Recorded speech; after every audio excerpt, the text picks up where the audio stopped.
How often do you consider your potential? How many things can you do that you do not do? Right now, you could spin around 3 times, cluck like a chicken, and then blow a raspberry. But why would you? There is so much potential we don't explore because it's either irrelevant or harmful. For example, have you ever been on a rustic cliffside walk and your companion stops to admire the view? Then the thought enters your head that it is within your power to push him over the edge. Just how persuasive can those whispers get?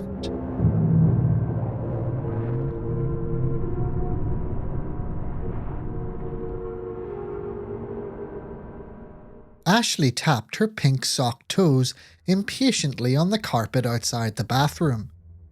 She wondered what could possibly be taking her friend so long in the shower.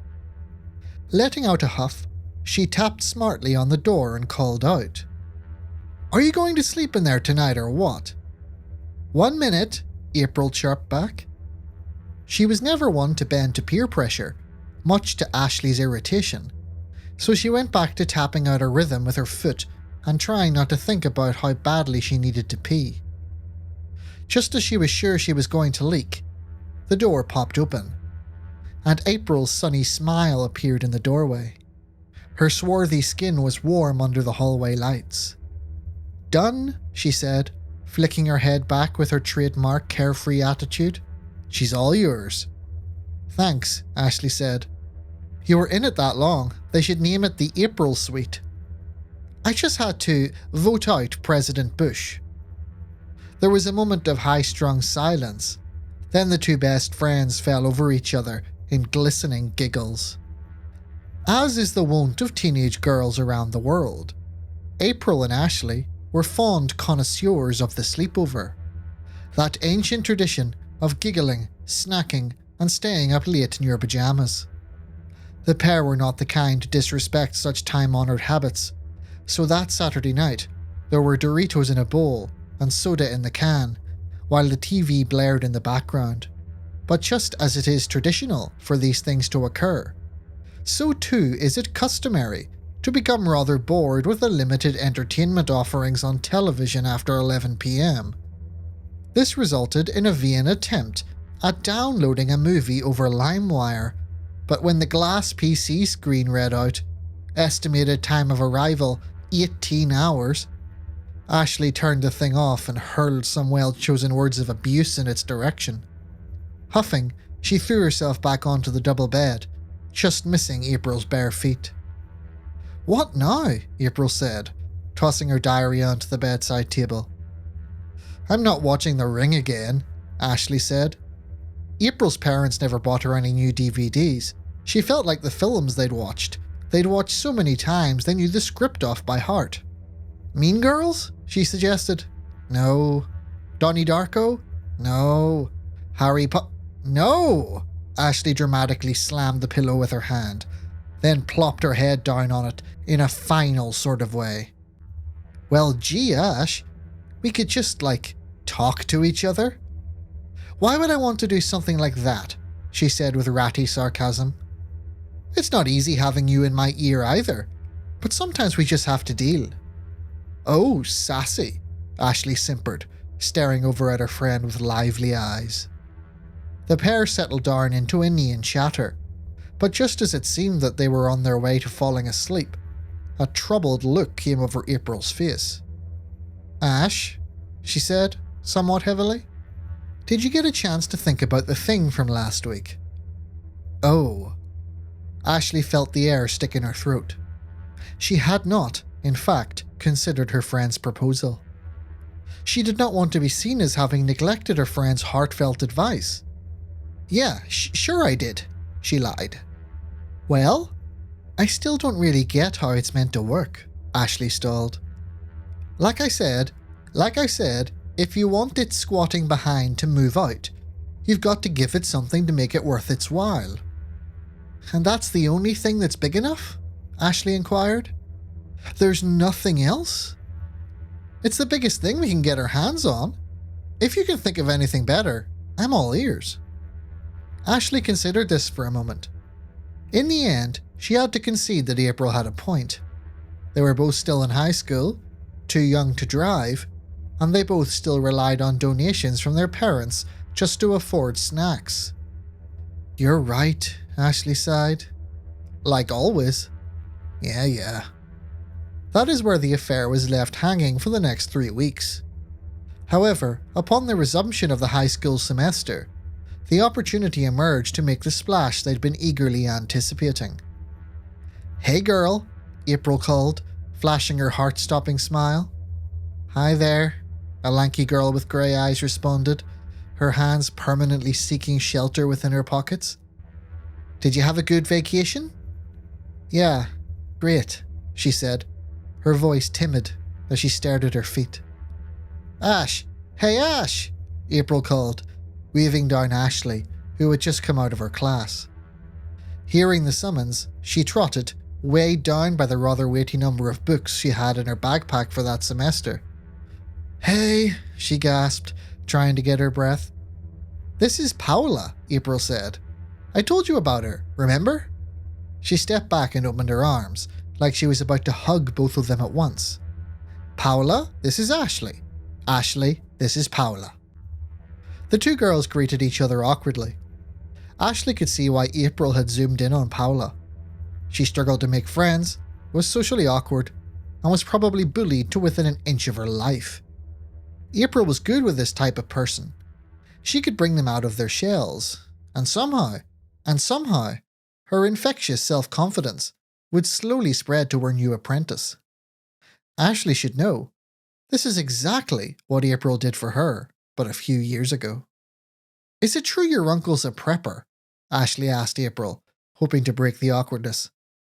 A small smile played on Paula's face. That's neat. And a good thing too, April said, because that means he has everything you could want on a camping trip. And my brother has a car, Paula volunteered timidly. There ain't nothing stopping us now, April said triumphantly. Ashley swallowed, both excited and gripped by nerves. She was going to need to lie to her parents to make this work, and she was a terrible liar. She cringed at the thought that their plans might ultimately end up in the dustbin, because her acting skills couldn't hold it together.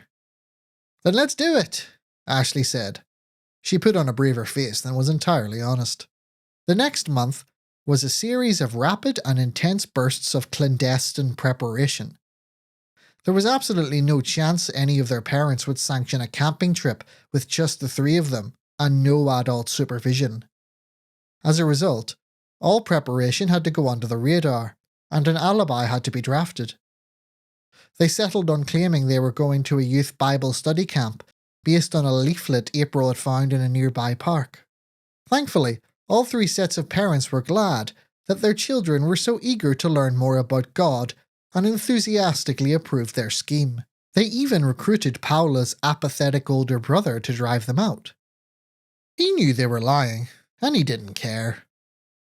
The nature of the Christian youth camp story also provided a convenient excuse lest they be questioned on why they were packing so much camping gear into their backpacks.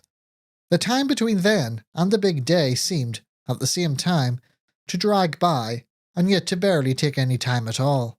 All through classes and ever-warming sunny days, the anticipation grew. By the time Paula's brother pulled up at the side of the road and they jumped in, the trio had become quite close, and Paula had opened up quite a bit. Where do you want dumped? Her deadbeat brother drawled, one hand out the window, letting smoke from his blunt leave a trail behind the speeding car. There, by that sign, April directed him. With more vigour than was necessary, he swerved, letting the tires screech, and entered the small forest trail parking lot with what he seemed to think was the appropriate degree of dominance. The trio got out. Ashley, more than a little shaken by the speeding, removed their gear from the trunk and looked on as the car tore away as if it were beginning a street race. I'll be back tomorrow at 8. Be there or walk home.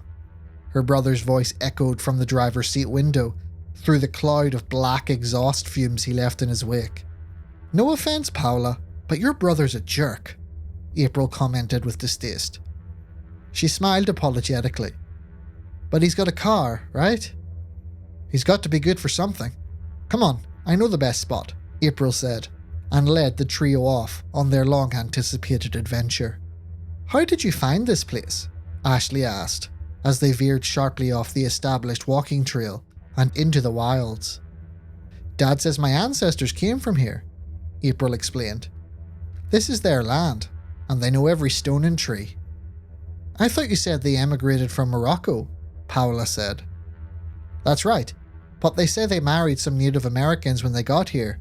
I don't know if it's true, but that's what they say. So we're heading for an ancestral camping spot? Ashley inquired. Damn right we are. Some ancestral spirits to go with the other kind. April patted one of the bags she was lugging, which gave off the satisfying clinking of glasses. Where did you get those? Paula said, her eyes widening.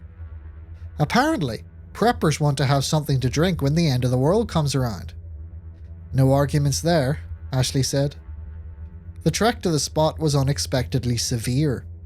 It involved taking a number of sharp turns, and at one point, walking over an uncomfortably meagre hillside ridge which could have led to a fatal fall. Ashley more than once felt her faith in her friend waver, but for the most part, her thoughts and focus were more on the fatigue of the trek. It'll be worth it, is what April kept saying every time somebody complained of sore feet, scratches from thorns, or attempted stings and bites from irritable insects. I believe you, Ashley said with a heavy tone, which seemed not to fit the atmosphere. Ash, Paula popped up, in her restrained sort of way, when the trio stopped by a stream for a rest. Ashley acknowledged her, as she drank from a water bottle. I heard you talking about it earlier. I mean, I'm not trying to pry, but... Paula looked a little awkward. Spit it out, girl, April spoke confidently as she bit into a half-melted chocolate bar she'd brought. Who's squatting in your house? Paula panted anxiously. The calls of birds and the buzz of insects seemed to fall silent, as if listening. Ash looked at April, who had moved her gaze firmly off into the distance. The thing is, Ashley finally said, trying to find the words that didn't twist the tongue. There's some legal stuff about the house. There's someone who lives there because, he owns a bit of the house because he's a drag who brings us all down. What's he done to you? Paula said, intrigued. Breaks stuff, never cleans up behind him, hides your stuff, April interjected to Ashley's great relief. Like my brother? Paula asked. Yeah, like that, April said in a conclusive sort of way. Let's get back on the road, she said, lifting the bags back onto her back, and with the conversation quite forgotten, they finished the final leg of their trip. This is so cool, Paula said, as she took in the campsite. They had arrived in a clearing, so far off the established trail that Ashley secretly dreaded that they never find their way back again. The area, however, was peculiar enough to banish thoughts of leaving far in the distance. There was an open circle of flat grass and flowers, but no trees that spread out from under a ridge of exposed rock. Pouring out over the rock was a small waterfall that emptied into a tiny pool, which overflowed a little stream that gargled cheerfully down into the tree line and out of sight. The face of the rock, however, was adorned with strange, angular engravings. Thin, gangly bodies, round heads, and bulbous, almond-shaped eyes. The creatures were drawn, surrounded by bare-chested men with spears, bows, and arrows. Above their heads was depicted what looked like a half-sun, with light beams reaching outwards and downwards. Some of the men seemed to be looking at it, rather than the trapped creatures, and something about their faded, hard-to-distinguish facial expressions made them look like they were in pain. It was both impressive to see, and, to Ashley, somewhat unsettling. The idea of sleeping out in the tent under the pained eyes of these ancient, unidentified figures made her feel rather exposed and ignorant. I told you there was some ancestral shiz going on, April said smugly, clearly quite happy with her guests' reactions of awe and wonder. What's it mean? Paula asked, walking up to the rock for a closer look. Hell if I know. It's old and cool. What else do you need? April shrugged, putting her bags down on the grass. The campsite ain't going to build itself. Are you girlies going to help or what? The next few hours were filled with the bustle of preparation, the curses of tent-related mistakes, and the eventual whoops of victory as the picture came together. April's prepper uncle really showed his usefulness when she produced an outdoor lamp entirely powered by cooking oil, a multi-tool with a flameless lighter on it, and a specialised cooking stove which looked like a chimney. Would you believe he's never been camping? April said wistfully as she brought out the cooking materials, and they began to make dinner as the sun descended behind the tree line, bathing them in gentle orange light. Ashley noticed that it gave the wall paintings an unpleasant three-dimensional effect. She tried to banish thoughts of the creature stepping out of their two-dimensional confines and running out at them. As night fell, however, thoughts drifted away from the figments of the imagination to the purpose of the trip. When one last roasted marshmallow passed by her lips, April gave a subtle nod to Ashley. Instantly, she felt her stomach tighten with anxiety. Hey, Paula, April said to the tall girl, whose eyes were closed as she relaxed into the camping chair, by far the most at ease Ashley had yet seen her. Want to do something a bit weird? Paula, who was into all things unusual, gave an enthusiastic yes. My dad said that whenever we visit this place, the ancestors give you protection and good luck or whatever, but they also need you to say thanks. And he showed me some ancient stuff you do to honour the spirits or whatever. You game? Of course I am. I'm a Wiccan. I love this stuff, she said dreamily, for the first time seeming overtly confident. Everyone, no matter how timid and unsure of themselves, seemingly had their moments. With everyone in agreement, April started barking orders at them. The first order of business was to collect lots of rocks, which turned out to be a sweaty affair of moving back and forth from the bank of the stream to the grass on the far side of the tent. That'll do, April said as she stood back from the slightly wonky circle they had built. What now? Ashley asked, wiping strands of hair off her sticky forehead. We just have to give them a gift. Would the new girl like to do the honours? April asked, staring at Paula. She smiled gratefully and said, Sure I would. April then walked over to their still-burning camping stove and set fire to a dry branch, which she brought over along with the leftovers from their dinner. What you gotta do, she explained, is put the food in the middle of the circle with the fire. The fire then burns up the food, and that's how the spirits get it. How is that supposed to work? Ashley asked skeptically. April shrugged. I ain't gonna tell the spirits how to spirit. You ready? Giddily, Paula took the smouldering branch and the leftovers and stepped into the circle. Reverently, she bent down, laid the stick on the grass, and began dropping the leftovers into the flame. The pops of sizzling bacon fat could be heard from outside the circle. There we go, Paula said in a very satisfied tone, dropping one last bread crust into the flames. Ashley couldn't help but notice that when she straightened up, she was smiling in such a genuine way that she looked suddenly as beautiful as the fresh snow on a mountainside. She seemed lithe and elegant instead of lanky and awkward, and her eyes shone with the warmth of finally finding her tribe. Ashley fancied that she had thanked the spirits for the gifts of herself and April's friendship, a welcome break from her lonely, isolated existence.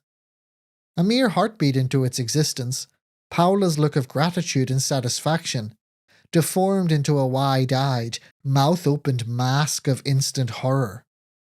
With a grunt and a sound that was both heavy and yet high-pitched, April lunged from behind her and swung one of the rocks from the circle point-blank into the back of Paula's skull. To Ashley, it seemed like she had frozen mid-fall. Her arms splayed wide, her feet entirely off the ground as she made a slow motion arc downward. On her way, Paola's bulging eyes met hers as globules of spittle oozed their way out of her mouth. Somehow, in that briefest of instants, she believed that Paola knew that somehow she had been used and betrayed. And she could see her deep pain like hot magma from a volcano as consciousness faded and she face planted into the grass. Paola was very still on the ground, the only sound being a very low-level gargle from her breathing. Ashley just stared, struck utterly dumb by the deed that had just been done. A tiny pool of blood began to be visible, gathering in the crevice between her skull and her neck. "The tarp, Ash," April said, but Ashley wasn't listening. She could not release her gaze from Paola. "Ash," April said sternly. Tears began to form in Ashley's eyes. April let out a growl, marched up to Ash, and shoved her hard back a few feet. "Snap out of it, girl! Get the tarp, like we planned, before she wakes the hell up," April said frantically. "Right," she said in return. And indeed, like they had planned, she numbly jogged over to one of their bags, where she pulled out a tarpaulin they'd brought with them. At the same time, April had gone over to get other things. Ashley went over to the now feebly stirring Paola, laid the tarp down beside her, and then, while holding her breath and averting her eyes, she rolled their new friend over, off the grass and onto the plastic. Ashley felt like she needed to vomit, but somehow she kept her head from fully clouding over. "Quick, do your feet," April said, throwing her a giant zip tie. "Where did you get these?" she asked, not knowing they came in such sizes. "In case my uncle needed to restrain hostages when the world ends, or tie up liberals or something. I don't know. Better than rope," she said, breathing hard as she bound Paola's hands. "Ash, her feet," April snapped. Ashley started, remembering her task, and tied Paola's legs together.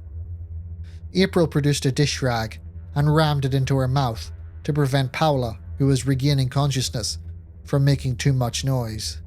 Then, they relaxed a bit.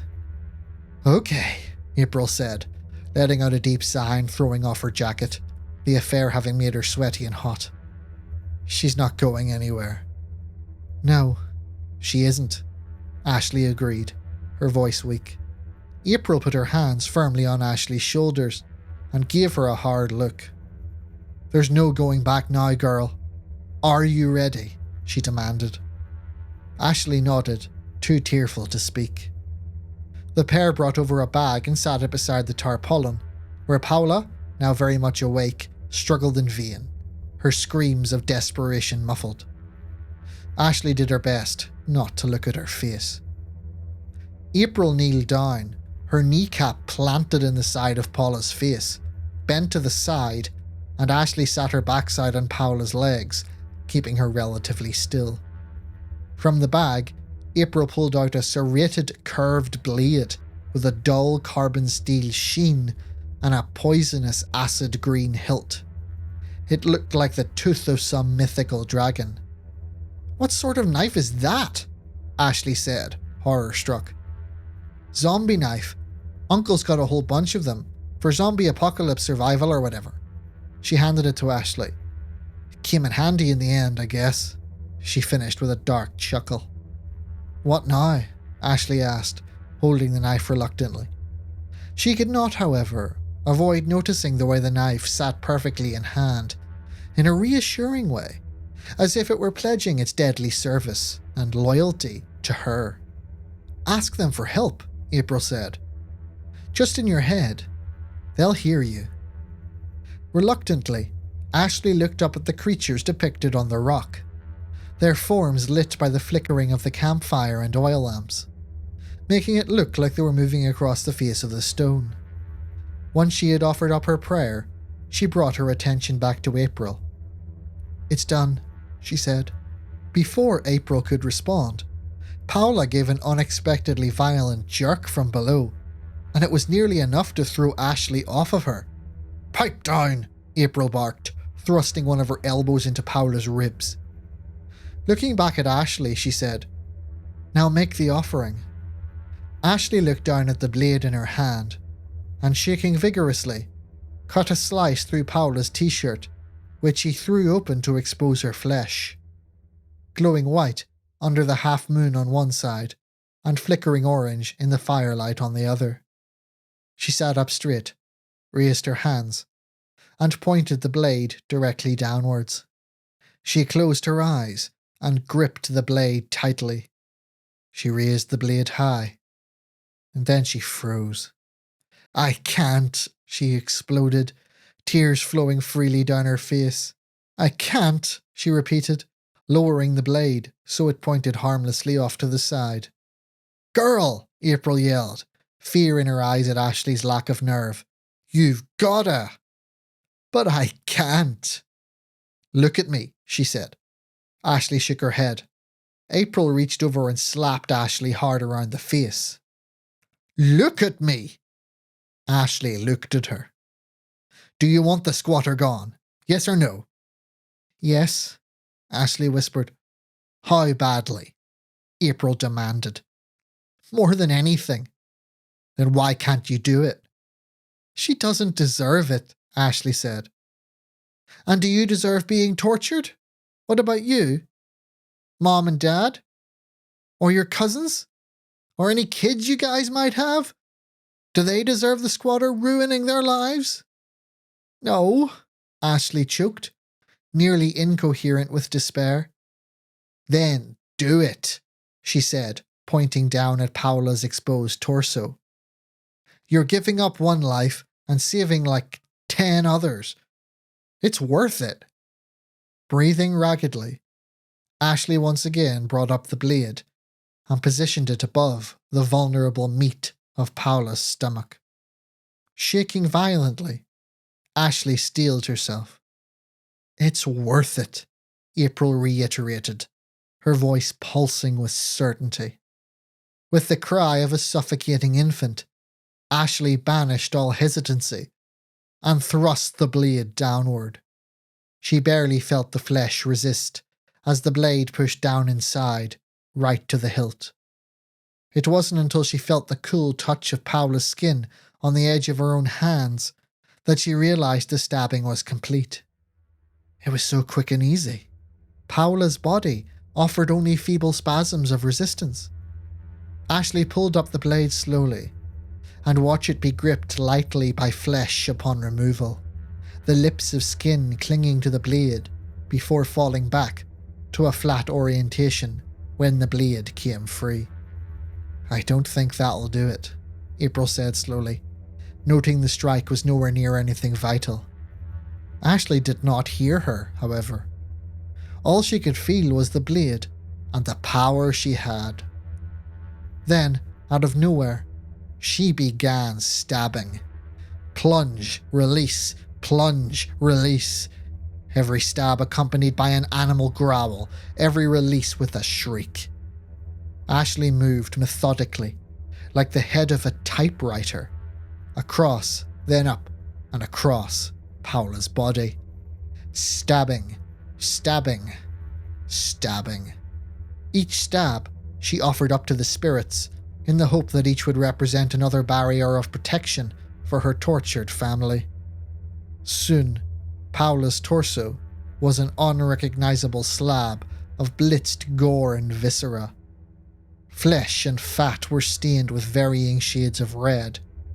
Both April and Ashley were soaked in the blood of their new friend, which pooled on the tarp and was absorbed by their clothes or splashed onto their hair and faces with the force of the stabbing.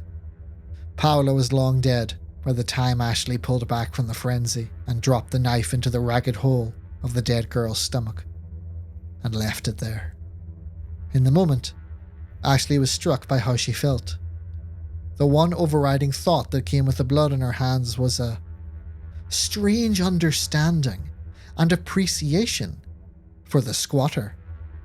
She understood then why it tortured them. There was an undeniable pleasure in causing others pain.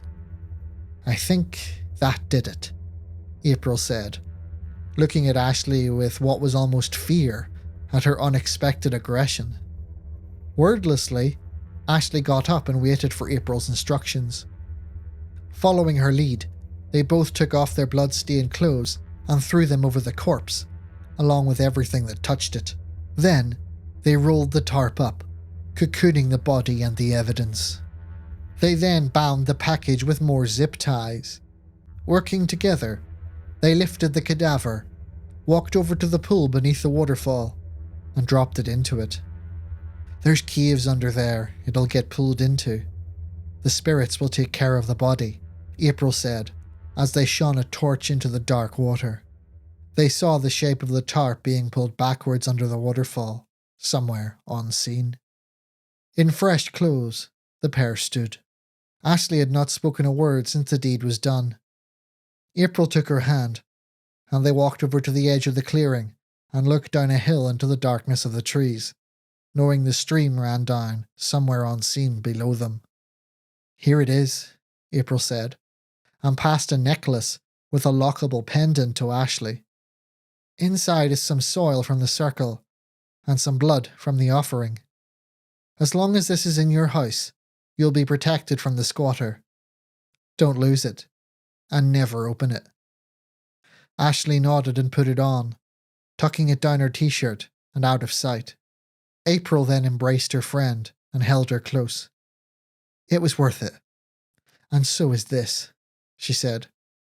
Then with a twist of her hips, April swung Ashley around, and both of them careered down the hillside. They began falling in darkness through bushes and trees, hitting rocks and logs as they tumbled over and over. With a grunt of shock and pain, Ashley crashed hard down at the stony bank of the stream. April was deposited alongside her a half-second later. "What? Why did—" Ashley gasped, winded and horrified. "Our alibi," April grunted, spitting out blood and pushing herself up shakily. After a painful scramble, she turned on her torch. Both of them were covered in cuts and bruises, and Ashley was concerned her ankle might have been broken. "You'll see," April said. Hand in hand, the two limped painfully back up the stream to their campsite.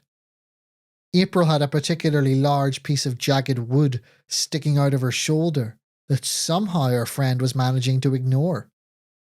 Once they'd come back to the tent, they collapsed down, and April brought out from one of her bags an emergency satellite transmitter. "Uncle says, in case cell towers go out," she said painfully, pressing buttons. "Satellites will still be up there." "Mountain Rescue Service?" came a voice from the transmitter. "We need help," April said. "What is your situation?" April let as much pain come through in her tone as possible and said, "We're camping and we're hurt. It was our friend. She pushed us down a hillside and then ran away. She tried to kill us."